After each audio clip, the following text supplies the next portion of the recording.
tatanong nyo. Ayun. Anak ka ni Poy.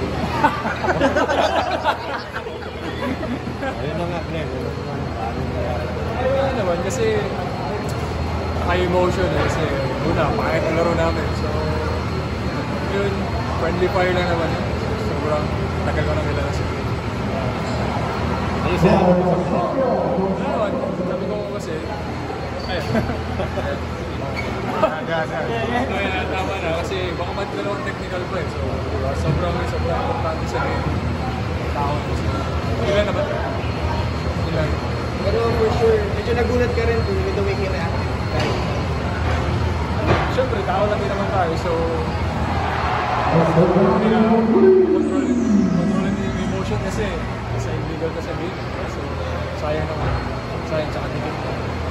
Next game. Pero nagulat ka sa reaction niya.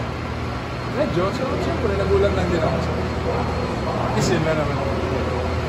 Pero ganun mga altercations, tingin mo ano lang yun, parang nag-clash lang yung parang yung interest niya na manalo. Oo, kasi una, hindi siya tinatawagan ng foul. Parang ganyan yung feeling niya eh. So, masyado maraming hawak sa kanya, hindi napapansin doon.